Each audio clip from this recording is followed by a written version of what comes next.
ደስ አላችሁ። የመጀመሪያ ዙር የማስታወቂያ ዋጋ ከ30% ቅናሽ ጋር በመሃል ፒያሳ አራዳና ወዳጅነት ፓርክ ፊት ለፊት ለሽያጭ ክፍት ሆነ። ከ15 ዓመት በላይ በዘርፉ ትልቅ ልምድ ያካበተው ሜሪት ፕሮፐርቲስ ቀድመው ለሚመዘገቡ ሰዎች ብቻ በተደረገ 30% ቅናሽ ባለ 1 መኝታ 10% ቅድመ ክፍያ 500 ሺህ ብር፣ ባለ 2 መኝታ በ10% ቅድመ ክፍያ 840 ሺህ ብር፣ ባለ 3 መኝታ 10% ቅድመ ክፍያ በ1.207 ሺህ ብር ከ40% የባንክ ብድር ጋር ማግኘት ይችላሉ። ምን ይሄ ብቻ! በልዩነት ለ20 ደንበኞቻችን ታላቅ ቅናሽ እና ለቤተሰብ አሊያም በቡድን ሆነው ለሚገዙ ደንበኞቻችን ልዩ የቤተሰብ ቅናሽ አቅርበናል። ፈጥነው ይመዝገቡ፣ ከባለ 20ዎቹ አንዱ ይሁኑ። ታዲያ ምን ይጠብቃሉ? አሁን ከታች ባለው ስልክ ይደውሉልን። ሜሪት ፕሮፐርቲስ። ሰላም፣ እንዴት አላችሁ? የኢትዮ ታይምስ ቤተሰቦቻችን ለሰዓቱ የተመረጡ አዳዲስ መረጃዎችን ይዘንላችሁ ቀርበናል። ከመረጃዎቻችን መካከልም በትግራይ አዲስ መግለጫ ወጥቷል። ጦርነትን ለማስወገድ እንሰራለን፣ ለሰላም ብለን የምንሸጠው ግዛት ግን የለም ሲል ፕሬዝዳንት ታደሰ ወረደ መግለጫ ወጥቷል። የትግራይ ጊዜያዊ አስተዳደር ፕሬዝዳንት ጀነራል ታደሰ ወረደ ይህንን ያሉት የትግራይን ህልውናና ደህንነት ለማረጋገጥ በሚል መሪ ሀሳብ ሰሞኑን ለ3 ቀናት ሲካሄድ በቆየው የትግራይ ጊዜያዊ አስተዳደር የአመራር አቅጣጫዎች፣ እቅዶችና አፈጻጸም ላይ ከክልል ከዞንና ከወረዳ ከፍተኛ አመራሮች ጋር ባደረጉት ስብሰባ ላይ ነው። ሙሉ መረጃውን በዜናችን በዝርዝር እናስደምጣቸዋለን። ሰሞኑን በጋምቤላ ክልል የተለያዩ ወረዳዎች በተፈጸሙ ጥቃቶች ንጹሃን መገደላቸውና የሰዎች እንቅስቃሴ መገደቡን የጋምቤላ ከተማ ነዋሪዎች ገልጸዋል። ነዋሪዎቹ በሰሞንኛው ጥቃት ብቻ ከ10 በላይ ሰዎች ተገድለዋል፣ የቆሰሉም በርካቶች ናቸው ያሉ ሲሆን አንዳንዶች የሟቾች ቁጥር ከዚህም ሊያሻቅብ እንደሚችል እየገለጹ ይገኛሉ። በሌላ በኩል ደግሞ የክልሉ ብልጽግና ፓርቲ ጽህፈት ቤት ኃላፊና ምክር ቤት አባል በበኩላቸው ከ6 ሰዎች በላይ ህይወታቸው አልፏል፣ የቆሰሉም ከ6 እና 7 በላይ አሉ የሚል መልእክት አስተላልፈዋል። መረጃውን በዜናችን በዝርዝር የምናስደምጣችሁ ይሆናል። በአማራና ትግራይ ክልል መካከል የማንነትና የወሰን ጥያቄ ከሚነሳባቸው ቦታዎች አንዱ በሆነው በኮረም ከተማ እጅግ አሳዛኝ መረጃ ተሰምቷል። የትግራይ ታጣቂዎች ከአማራ ልዩ ኃይል ወልደሻል በሚል በአንዲት ሴት ላይ ግድያ መፈጸማቸው ነው የተሰማው። በዝርዝር የምንመለከተው ሌላኛው ርዕሰ መረጃችን ነው። በዋሽንግተን ዲሲ፣ ሜሪላንድና ቨርጂኒያ አካባቢ የሚኖሩ ኢትዮጵያውያን በአማራ ክልል በገጠር ለሚገኙ ተማሪዎች ትምህርት ቤት እንዲገነባ በሚል ለአማራ ልማት ማህበር የለገሱት ገንዘብ ከ6 ዓመታት በኋላ ለታለመለት ዓላማ አለመዋሉና የገንዘቡ አድራሻ መጥፋቱ ከፍተኛ ቅሬታን ማስነሳቱ ተሰምቷል። ይህን አስመልክቶም የተሰማው መረጃ በዜናችን በዝርዝር እንመለከተዋለን። ክቡራትና ክቡራን የኢትዮ ታይምስ ቤተሰቦቻችን እነዚህንና ሌሎች ለሰዓቱ የተመረጡ አዳዲስ መረጃዎችን ይዘንላችሁ ቀርበናል። ዝርዝር መረጃዎችንን ለማድመጥ ቻናላችንን ሰብስክራይብ በማድረግ የደውል ምልክቷን በመጫንና መረጃውም ለብዙዎች እንዲዳረስ ላይክ በማድረግ እስከ መጨረሻው አብራችሁ ቆዩ።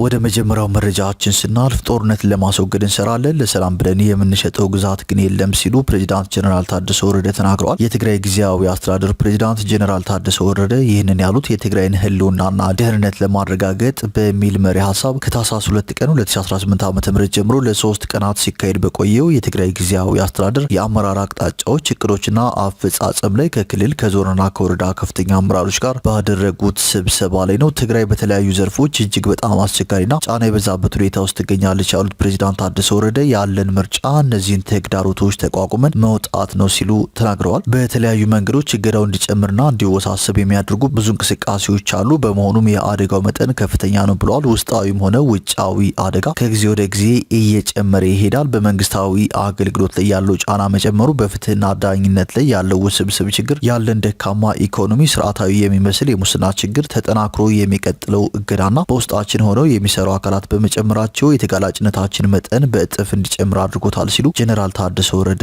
ተናግረዋል። በተጨማሪም ጀነራል ታደሰ ወረደ እንዳሉት ደግሞ ተቸገርኩ ብለህ ብትጮህ የሚሰማ በሌለበት ዓለም አቀፍ ሁኔታ ውስጥ ነው ያለ ነው። አገራት የራሳቸውን ፍላጎት የሚያስቀድሙበት፣ ብትሞትም የሚሰማ በሌለበትና ለሰብአዊነት የሚሰጠው ትኩረት በቀነሰበት ዓለም አቀፍ ሁኔታ ውስጥ እንገኛለን ብለዋል። ለዚህ መፍትሄውም በውስጣችን በምንፈጥረው አቅም ነው ሲሉ ፕሬዝዳንት ታደሰ ገልጸዋል። አደጋዎችን ተሸክሞ በማይቀጥልበት ሁኔታ ውስጥ ነው ያለ ነው። እነዚህ እነዚህንም መፍታት የምንችለው አንድ በመሆን በመረጋጋት እንዲሁም በራሳችን አቅም ብቻ ነው ያሉት ጄኔራል ታደሰ ወረደ አንድ ከሆነንና አቅም ከገነባ የመሰማት አቅማችንና የመደራደር አቅማችን ከፍ ያደርጋል ብለዋል። በተጨማሪም ጄኔራል ታደሰ ወረደ የበጋን መምጣት በመጠበቅና የመኸርን ምርት መጨመር በመምከር የሚለካ የኢኮኖሚ ጥንካሬ የለም ያሉ ሲሆን ጠንካራ አቅም የሚኖረው ጠንካራ ኢኮኖሚ ሲገነባና በዝናብ ላይ ጥገኛ ያልሆነ ኢኮኖሚ ሲገነባ ነው ብለዋል። ከጎረቤት ክልሎችና ከፌዴራል መንግስት ጋር ያለውን ግንኙነት በአግባቡ እንሰራበታለን ያሉት ፕሬዚዳንት ታደሰ የሚኖረንና የምንፈጥረው ግንኙነት ግን በአቻ ለአቻ መርህ በራስ መተሳሰርና መደጋገፍ ላይ የተመሰረተ መሆን አለበት ብለዋል። በጊዜያዊ አስተዳደር ፕሬዚዳንት ታደሰ ወረደ የቀረበው የትግራይ ጊዜያዊ አስተዳደር የአመራር አቅጣጫዎችና እቅዶች ሰነድ ላይ ውይይት ተደርጎበት ለተነሱ ጥያቄዎችና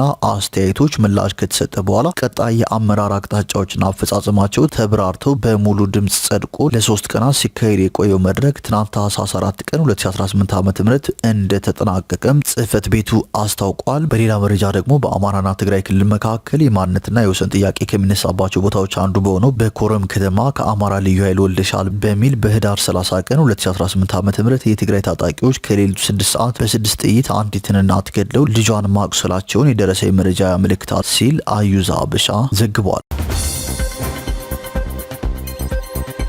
ወደ ቀጣዩ መረጃዎችን ስናልፍ በዋሽንግተን ዲሲ፣ ሜሪላንድ እና ቨርጂኒያ አካባቢ የሚኖሩ ኢትዮጵያውያን በአማራ ክልል በገጠር ለሚገኙ ተማሪዎች ትምህርት ቤት እንዲገነባ በሚል ለአማራ ልማት ማህበር የለገሱት ገንዘብ ከ6 ዓመታት በኋላም ለታለመለት ዓላማ አለመዋሉና የገንዘቡ አድራሻ መጥፋቱ ከፍተኛ ቅሬታን እንዳስነሳ ተሰምቷል። ጉዳዩን በቅርበት የሚከታተሉ ወገኖች እንዳጋለጡት ከዛሬ 6 ዓመት በፊት በዲሴምበር ወር 2019 ዓ.ም የአማራ ልማት ባንክ አመራሮች በአሜሪካ የስራ ጉብኝት ባደረጉበት ሰዓት የገቢ ማሰባሰቡ ተከናውኖ እንደነበር ተገልጿል። በወቅቱ በዲያስፖራ ማህበረሰብ በተደረገው ርብርብ ለፕሮጀክቱ ማስጀመሪያ የሚሆን $116,000 ተሰብስቦ ለማህበሩ ገቢ ተደርጎ ነበር። በወቅቱ ይህ የትምህርት ቤት ግንባታ ፕሮጀክት የት ይተግበር ለሚለው ጥያቄ በእጣ እንዲለይ በተደረገው ውድድር 8 ወረዳዎች በእጩነት ቀርበው ነበር። እነርሱም 2 እጁ እነፍሴ፣ ቡሬ፣ ጃማ፣ ጦዋን፣ አንዳቤት፣ እንሳሩ፣ አርጡማ ፉርሲና አበርገሌ ነበሩ። በወጣው ዕጣ መሰረትም በምስራቅ ጎጃም ዞን የሚገኘው 2 እጁ እነፍሴ ወረዳ አሸናፊ በመሆን ትምህርት ቤቱ እንዲገነባበት ተወስኖ ነበር። ይሁን እንጂ ገንዘቡ ከተሰበሰበና ቦታው ከተለየ 6 ዓመታት ያለፉ ቢሆንም እስካሁን በቦታው ላይ የተገነባ ትምህርት ቤት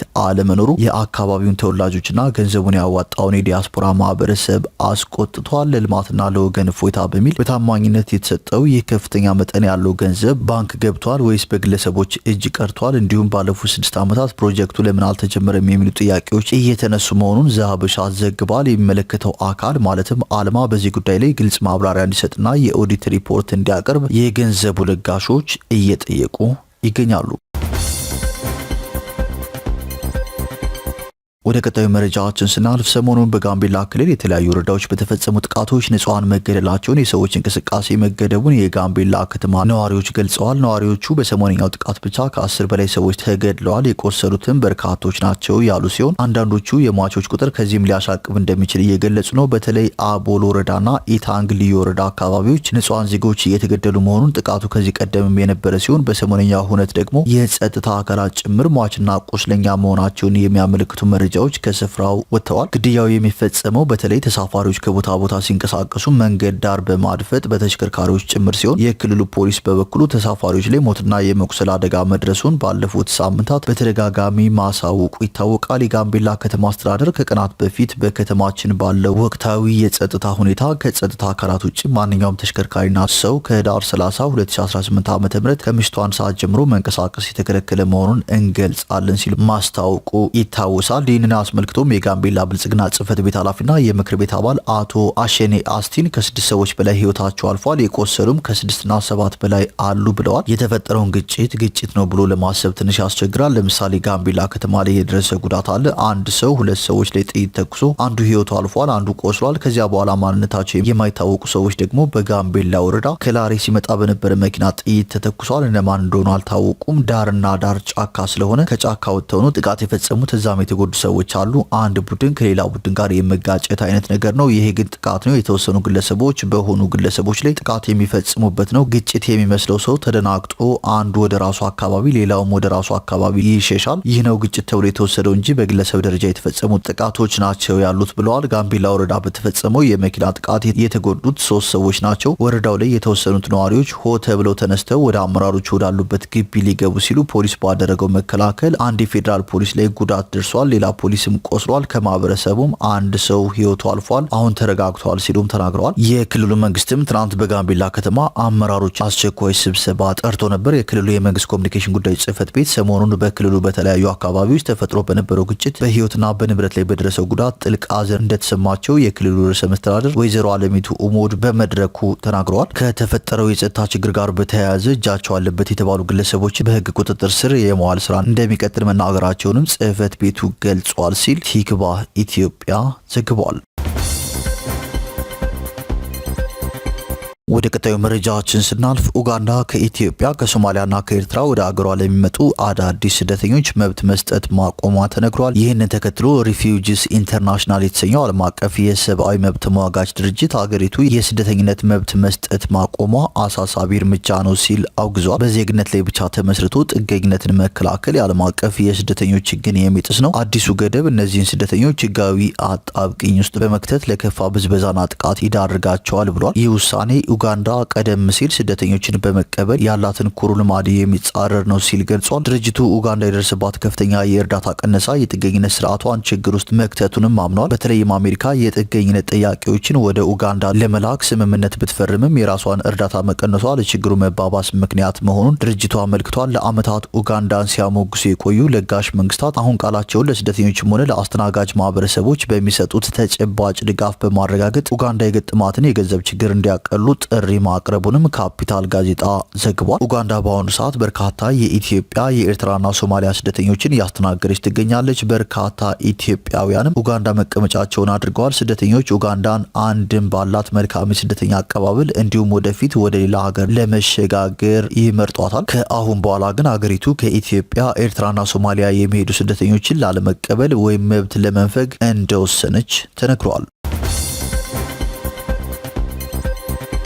ወደ ቀጣዩ መረጃችን ስናልፍ በከምባታ ዞን በሺንሺቾ ከተማ አስተዳደር ውስጥ የሚገኝ ዋና አስፓልት ዛሬ ለሚካሄድ የሰርግ መልስ ፕሮግራም በትናንትናው ዕለት በድንኳን ተዘግቶ መዋሉን እስከ ምሽት ድረስም እዛው እንደነበር፣ በዚህ ምክንያት በርካቶች መጉላላታቸውን ነዋሪዎቹ ገልጸዋል ሲል ቲክቫህ ኢትዮጵያ ዘግቧል። መንገዱ በሁለቱም በኩል ማለትም በመሄጃውም በመምጫውም በኩል ተዘግቶ ስለነበር ተሽከርካሪዎች ማለፍ ሳይችሉ እንደቀሩና እንደተጉላሉም ነዋሪዎቹ ጠቁመዋል። አማራጭ መንገድ ተጠቅሞ ውስጥ ለውስጥ ሲሄድ የነበረ ጭድ የጫነ አይሱዙ ተሽከርካሪ የኤሌክትሪክ ገመድ በመንካቱ መቃጠሉን አክሏል። መንገዱ በርካታ ተሽከርካሪዎች የሚተላለፉበት ነው። አምቡላንስም ሰዎች ይዞ ያልፋል። መንገዱ በመዘጋቱ የሚፈጠረው ችግር ብዙ ነው። ይሄ እንዴት አይታሰብም ሲሉ ጠይቀዋል። ተለዋጭ ብሎ በተዘጋጀው መንገድ እየሄደ ያለ ጭድ የጫነ አይሱዙ መኪና ከመብራት ጋር ተገናኝቶ በተፈጠረ ሰዓትም ሙሉ በሙሉ ወድሟል። የመኪናው ሹፌር መኪናውን ነጻ ወደሆነ ቦታ በመንዳት ዘሎ የወጣ ሲሆን በሰው ሕይወት ላይ ጉዳት አልደረሰም። ከዚህ ባለፈ የመንገዱ መዘጋት ተከትሎ በተፈጠረ አለመግባባት ተኩስም እንደነበር መረጃዎች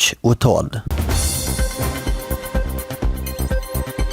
ወደ መጨረሻው መረጃችን ስናልፍ ከሰሞኑን የአሜሪካ ፕሬዚዳንት ዶናልድ ትራምፕ $1 ሚሊዮን የሚከፈልበት ጎልደን ካርድ የተሰኘ የጉዞ ማለፊያ ፈቃድ ወይም ቪዛ ይፋ አድርገዋል። ጎልደን ካርድ ቪዛ ወደ አሜሪካ ለመሄድ ቢያንስ $1 ሚሊዮን መክፈል ለሚችሉ የውጭ ሀገር ዜጎች የሚሰጥ ነው። የዚህ ቪዛ አመልካቾች ማመልከቻቸው ከመታየቱ በፊት ሂደቱን ለማስጀመር የሚያስችል $15,000 ወይም ከ2.3 ሚሊዮን ብር በላይ መክፈል ይጠበቅባቸዋል። በሌላ በኩል አሜሪካ ወደ አገሯ ያለ ቪዛ የሚገቡ የወዳጆቿ ሀገራት ጎብኚዎች የ5 ዓመት የማህበራዊ ሚዲያ ታሪካቸውን እንዲያሳዩ ለመጠየቅ ማቀዷ ተነግሯል። አገሪቱ የማህበራዊ ሚዲያ እንቅስቃሴያቸውን፣ የኢሜል አካውንታቸውንና የቤተሰብ ታሪካቸውን ለመጠየቅም አቅዳለች። ባለፉት 5 ዓመታት የተጠቀሙትን የስልክ ቁጥርና ባለፉት 10 ዓመታት የተጠቀሟቸውን የኢሜል አድራሻዎች እንዲያሳውቁም ይጠበቃል። ያለ ቪዛ ወደ አሜሪካ መግባት የሚችሉ የአሜሪካ ወዳጅ ሀገራት መንገደኞች 42 ሲሆኑ እንግሊዝ፣ ጀርመን፣ ኳታር፣ እስራኤልና ጃፓን ይገኙበታል። በቪዛ ወደ አሜሪካ በሚመጡ ሰዎች ላይ የማህበራዊ ሚዲያ መረጃዎችን እንዲያቀርቡ መደረግ መጀመሩም ይታወሳል።